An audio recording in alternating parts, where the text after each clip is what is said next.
शेती माझी प्रयोगशाळा या यूट्यूब चॅनलमध्ये मी आपलं स्वागत करतो. या चॅनलवर आपण नवीन असाल तर या चॅनलला सबस्क्राईब करा. या चॅनलचे नवनवीन व्हिडिओ पाहण्यासाठी बेल आयकॉन नक्की दाबा. आपणास व्हिडिओ आवडल्यास लाईक आणि शेअर अवश्य करा. नमस्कार, मी डॉक्टर मच्छिंद्र बांगर, महाराष्ट्रातील आणि देशातील हवामान परिस्थिती संदर्भात ताजा अंदाज देणार आहे. सध्या महाराष्ट्रावरील पावसाचं वातावरण कमी झालं आहे.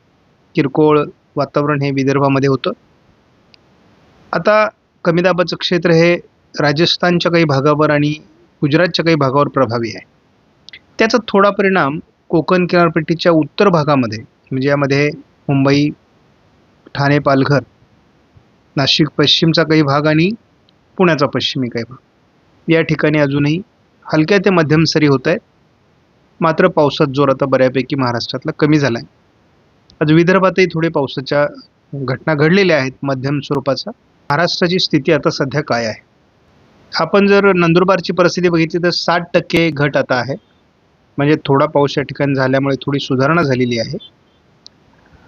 मात्र धुळे जिल्ह्यामध्ये खूप सुधारणा झाली आहे. केवळ 12%ची घट राहिलेली आहे. तर 15%ची घट जळगाव जिल्ह्यामध्ये आहे. त्यामुळे आपण एकूणच जर बघितलं तर सुधारणा होते, परंतु सगळंच अंडर कंट्रोल नाही. मराठवाड्यातील बरेच जिल्हे, म्हणजे आपण जरी या ठिकाणी हिरव्या कलरमध्ये काही जिल्हे बघत असलो तरी ते मायनसमध्ये आहे. आणि जुलै महिना हा जास्त पावसाचा असतो, सरासरीपेक्षा जास्त पाऊस या महिन्यामध्ये होतो. आणि मग पुढच्या महिन्यांमध्ये पाऊस जरी कमी झाला तरी ती सरासरी जुळून येते. परंतु जर जुलैमध्येच पाऊस कमी झाला तर ऑगस्ट हा कमी पावसाचा महिना आहे, सप्टेंबर त्याच्यापेक्षा कमी पावसाचा महिना आहे. आणि त्यामुळे डेफिसिएट म्हणजेच जो सरासरी फरक आहे तो अधिक वाढत जातो. बघूयात आत्तापर्यंत काय परिस्थिती आकडेवारीमध्ये आहे. सुरुवातीला आपण असं बघतो की 106% पाऊस हा कोकण आणि गोव्यामध्ये झालेला आहे. 115% पाऊस हा मध्य महाराष्ट्र आणि इतर काही भागामध्ये झालेला आहे.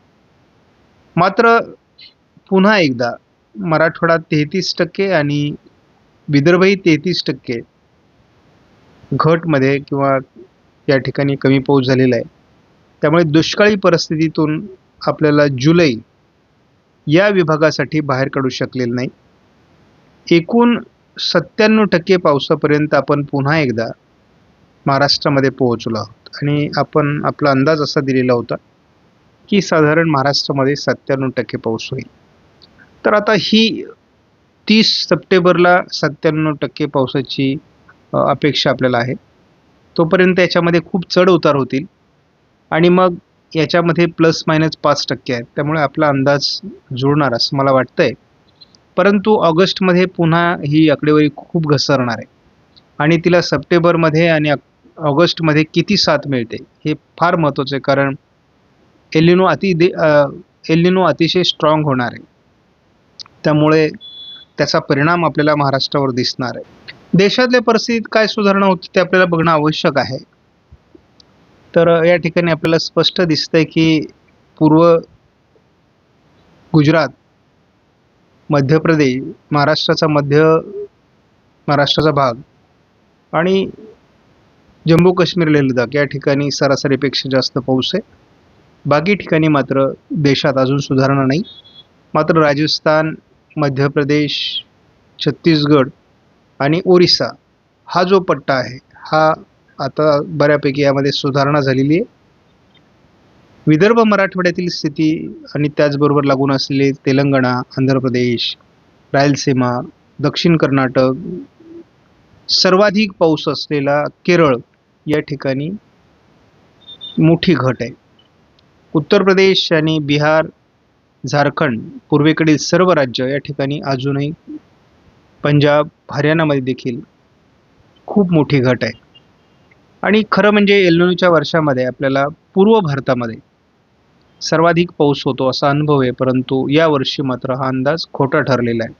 बघूया यामध्ये काय सुधारणा होत आहेत. आणि आता आकडेवारी जर बघायची झाली तर 16%वर सध्या आपण येऊन पोहोचलो. म्हणजे 84% पाऊस भारतामध्ये झाला आहे. आणि तसा जुलैतला 84% पाऊस हा खूप कमी पाऊस आहे. 100%च्या पुढे जुलैमध्ये पाऊस असायला हवा होता. म्हणजे कुठेतरी सरासरी 94-95 पर्यंत ती आली असती, परंतु चित्र फार समाधानकारक नाही. आपण एकूण पावसाची स्थिती जर बघितली तर गुजरातमध्ये अतिवृष्टी झालेली आहे. तसं उत्तर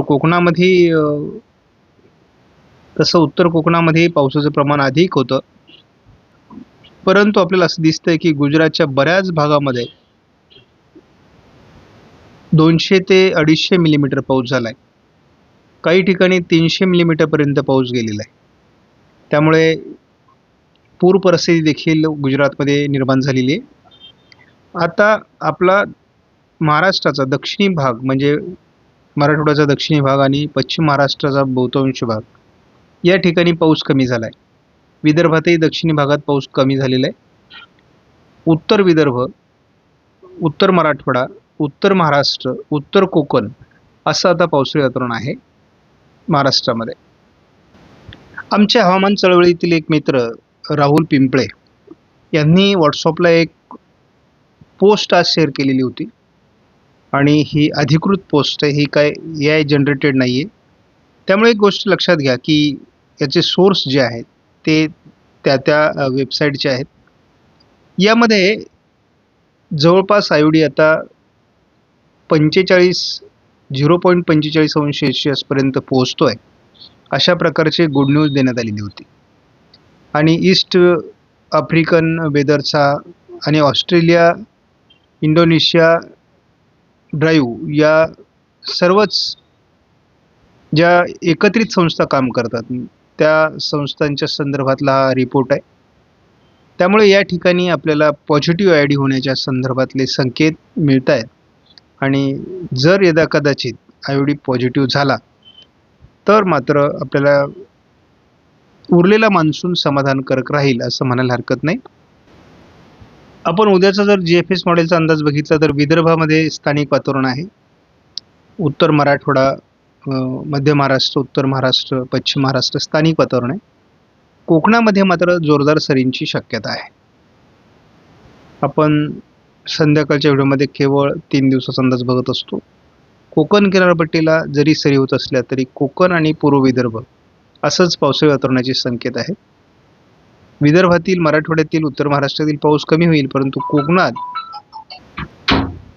आपण या ठिकाणी बघतो की कोकणामध्ये आपल्याला 27 तारखेलाही पावसाची शक्यता GFS मॉडेलने दाखवली आहे. आपण SMW मॉडेलचा जर अंदाज बघितला तर कोकणामध्ये उद्या देखील पावसाचा अंदाज व्यक्त करण्यात आला आहे. उत्तर महाराष्ट्रात किंवा विदर्भामध्ये किरकोळ स्थानिक स्थिती राहू शकते. महाराष्ट्रात स्थानिक वातावरण जर तयार झालं तर पाऊस होईल, नाही तर अन्यथा पावसाची शक्यता कमी आहे. 26 तारखेपासून मात्र पुन्हा एकदा महाराष्ट्रामध्ये स्थानिक वातावरणाचा अतिशय चांगला पाऊस होणार आहे. ठिकठिकाणी काही ठिकाणी शेतातून पाणी निघेल किंवा आपल्याला बऱ्यापैकी पाऊस होण्याची शक्यता आहे. आणि त्या दरम्यान आपल्याला कोकण किनारपट्टीलाही जोरदार ते मुसळधार पाऊस काही भागामध्ये होऊ शकतो. यामध्ये उत्तर मराठवाडा, विदर्भ, पश्चिम महाराष्ट्र असं वातावरण आहे.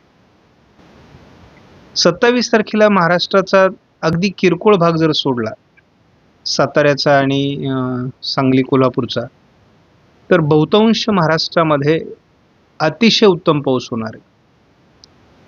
म्हणजे आतापर्यंतच्या पावसामध्ये आपण हा पाऊस अतिशय चांगला समजू, कारण दुष्काळी भागावर ही मेहरबानी असणार आहे. कारण आपल्याला कोकणामध्ये मुसळधार, तर उत्तर महाराष्ट्र, विदर्भ, मराठवाडा, पश्चिम महाराष्ट्र यामध्ये खास करून सोलापूरचा समावेश आहे. तर दक्षिण मराठवाड्यामध्येही म्हणजे लातूर, धाराशिव किंवा लाईक आणि शेअर अवश्य करा. बीड, परभणी, नांदेडमध्ये देखील आपल्याला चांगल्या पावसाचे संकेत आहेत.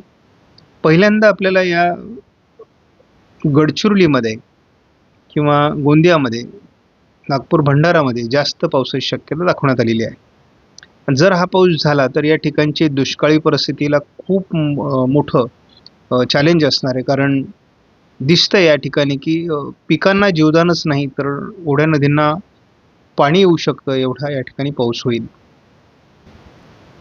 एक कमी दाबाचं क्षेत्रच विदर्भ आणि पूर्व मराठवाडा उत्तर महाराष्ट्राच्या दिशेने सरकत आहे आणि त्यामुळे आपल्याला 27-28 अतिशय चांगला पाऊस या भागात होताना दिसेल.